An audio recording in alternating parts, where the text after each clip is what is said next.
بسم اللہ الرحمن الرحیم۔ دیکھتی آنکھوں سنتے کانوں کو السلام علیکم ورحمۃ اللہ وبرکاتہ۔ ناظرین، میں نے اپنی پچھلی ویڈیو میں اس موضوع پر گفتگو کی تھی کہ سب سے زیادہ افضل کون ہیں، حضور علیہ الصلوۃ والسلام کے بعد سب سے زیادہ افضل کون ہیں؟ تو حضرت جناب سیدنا صدیق اکبر رضی اللہ تعالی عنہ سب سے زیادہ افضل ہیں۔ اب آپ کی اس فضیلت کو، افضلیت کو میں چند آیات کریمہ اور احادیث مبارک سے آپ کو حوالے پیش کرتا ہوں۔ آیات کریمہ سب کو ڈسکس کرنا تو ممکن نہیں طوالت کے پیش نظر، میں صرف ایک آیت کریمہ سے استدلال کروں گا اور باقی کے آپ کو حوالے پیش کر دیتا ہوں۔ قرآن مجید کو پڑھیے، اس میں ان کی تفاسیر پڑھیے اور شان حضرت سیدنا ابوبکر صدیق کا مطالعہ کیجیے، تو انشاءاللہ آپ کو ضرور اندازہ ہوگا کہ حضور علیہ الصلوۃ والسلام کے بعد اگر افضلیت کی بات ہو، عقائد میں اگر افضلیت کی بات ہو، تو سب سے زیادہ جو افضل ہستی ہیں وہ حضرت سیدنا ابوبکر صدیق رضی اللہ تعالی عنہ کی ذات بابرکات ہیں۔ جی ناظرین، میرا سب سے پہلا حوالہ سورۃ اللیل آیت نمبر 17 تا 21، سورۃ الانبیاء آیت نمبر 101 تا 103، سورۃ آل عمران آیت نمبر 185، سورۃ آل عمران آیت نمبر 133، سورۃ الحجرات آیت نمبر 13 اور سورۃ التوبہ آیت نمبر 120۔ ان آیات کا مطالعہ کیجیے اور شان ابوبکر صدیق کو واضح طور پر دیکھیے، اس کا مطالعہ کیجیے تاکہ آپ پر جو وضاحت ہے، جو آپ پر عقائد کی بات ہے، عقائد کی گرہ ہے، وہ کھل جائے اور آپ کا ذہن روشن اور منور ہو جائے۔ میں نے جس آیت کریمہ سے استدلال کرنا ہے، قرآن پاک میں اللہ تبارک و تعالیٰ فرماتے ہیں اذ یقول لصاحبہ لا تحزن ان اللہ معنا۔ جب حضور علیہ الصلوۃ والسلام نے مکہ سے مدینہ ہجرت فرمائی اور آپ علیہ الصلوۃ والسلام نے غار میں قیام کیا، تو آپ علیہ الصلوۃ والسلام کے ساتھ حضرت جناب سیدنا ابوبکر صدیق رضی اللہ تعالی عنہ بھی موجود تھے۔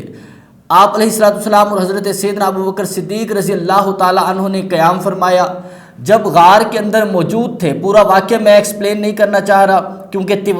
ویڈیو کافی طویل ہو جائے گی۔ جب غار کے اندر موجود تھے، دشمن عدو غار کے بالکل کنارے پہ، غار کے بالکل دہانے پہ، بالکل غار کے اوپر آ گئے، تو حضرت ابوبکر صدیق غمگین ہوئے، پریشان ہوئے، تو حضور نے فرمایا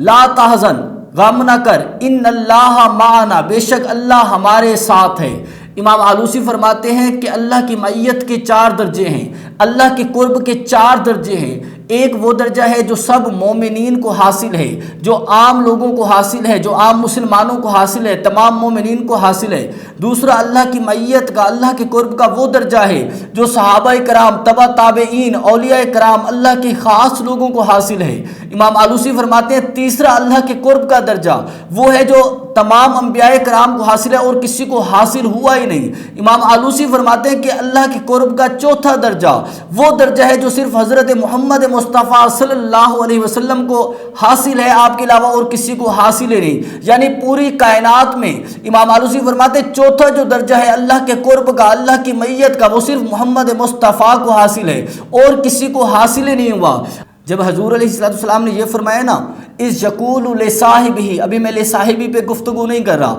فرمایا اذ یقول لصاحبہ، اپنے ساتھی سے کہا، اپنے صحابی سے کہا لا تحزن ان اللہ معنا، غم نہ کر، بے شک اللہ ہمارے ساتھ ہے، یعنی اللہ ہم دونوں کے ساتھ ہے۔ امام آلوسی فرماتے ہیں حضور نے یہ نہیں فرمایا کہ اے ابوبکر صدیق رضی اللہ تعالیٰ عنہ آپ پر اللہ اور آپ کے ساتھ اللہ اور درجے پر ہے، میرے ساتھ اللہ اور درجے پر ہے، بلکہ امام آلوسی فرماتے ہیں جب حضور نے یہ فرمایا ان اللہ معنا، بے شک اللہ ہم دونوں کے ساتھ ہے، اللہ ہمارے ساتھ ہے، تو حضور علیہ الصلوۃ والسلام نے حضرت ابوبکر صدیق رضی اللہ تعالیٰ عنہ کو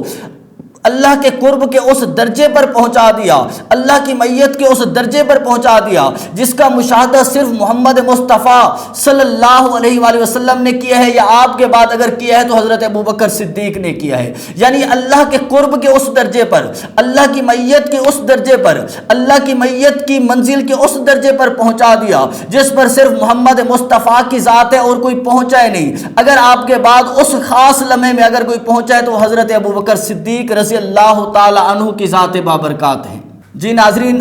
اب قرآن سے استدلال کے بعد میں چند احادیث مبارک ان کے حوالے، چونکہ ساری احادیث مبارک کو پڑھنا ممکن نہیں، چند احادیث مبارک کے حوالے آپ کے سامنے پیش کر دیتا ہوں کہ سب سے زیادہ افضل اہل سنت کے عقائد میں سب سے زیادہ افضل حضور علیہ السلام کے بعد وہ حضرت ابوبکر صدیق رضی اللہ تعالی عنہ کی ذات بابرکات ہیں۔ امام بخاری نے حدیث نمبر 3671 میں بیان کیا، جامع ترمذی حدیث نمبر 3684 میں اسی موضوع کو بیان کیا گیا کہ سب سے زیادہ افضل حضرت ابوبکر صدیق رضی اللہ تعالی عنہ کی ذات بابرکات ہیں۔ امام حاکم نے مستدرک میں حدیث نمبر 4508 میں، تہذیب الکمال حدیث نمبر 3402 میں، امام احمد بن حنبل نے المسند میں حدیث نمبر 4626 میں، ابن ابی شیبہ نے حدیث نمبر 3,01,936 میں، مصنف ابن ابی شیبہ نے حدیث نمبر 3,01,950 میں اسی موضوع کو ڈسکس کیا کہ سب سے زیادہ افضل حضرت ابوبکر صدیق رضی اللہ تعالی عنہ ہیں۔ ابن ابی عاصم نے السنہ میں حدیث نمبر 1195 میں، امام احمد بن حنبل نے فضائل الصحابہ میں حدیث نمبر 58 میں، اور اسی طرح فضائل الصحابہ میں حدیث نمبر 880 میں اسی موضوع کا تذکرہ آیا کہ سب سے زیادہ افضل حضور علیہ السلام کے بعد حضرت ابوبکر صدیق رضی اللہ تعالیٰ عنہ ہیں۔ اسی طرح حضرت عبداللہ بن احمد نے السنہ میں حدیث نمبر 1350 میں اس کا ذکر کیا۔ امام طبرانی نے المعجم الاوسط میں حدیث نمبر 6448 میں اسی بات کا تذکرہ کیا۔ مجمع الزوائد حدیث نمبر 44 میں امام احمد بن حنبل نے فضائل الصحابہ میں حدیث نمبر 137 کے تحت اسی موضوع کو ڈسکس کیا۔ ابن ابی عاصم نے حدیث نمبر 1224، دیلمی نے الفردوس میں حدیث نمبر 351، امام طبرانی نے المعجم الاوسط میں حدیث نمبر 992 کے تحت اسی موضوع کو ڈسکس کیا۔ امام طبرانی نے المعجم الاوسط میں حدیث نمبر 6926 میں اسی موضوع کو زیر بحث لائے کہ سب سے زیادہ افضل ذات وہ حضرت ابوبکر صدیق رضی اللہ تعالی عنہ کی ذات بابرکات ہیں۔ اس کے بعد فرمان حضرت مولا علی رضی اللہ تعالی عنہ آپ کے سامنے بیان کرتا ہوں کہ حضرت مولا علی رضی اللہ تعالی عنہ کا کیا عقیدہ ہے، حضرت مولا علی رضی اللہ تعالی عنہ آپ کیا بیان فرماتے ہیں۔ مصنف ابن ابی شیبہ میں حدیث نمبر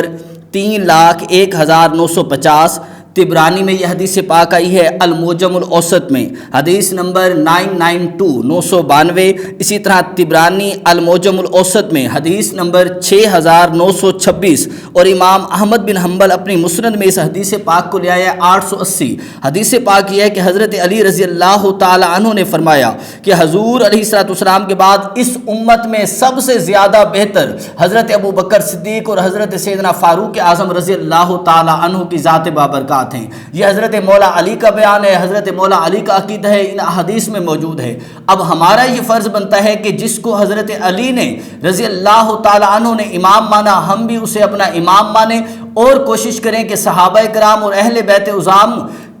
کے محبت سے، کے عشق سے اپنے دل کو مزین اور منور کریں۔ وما علیہ الا البلاغ المبین۔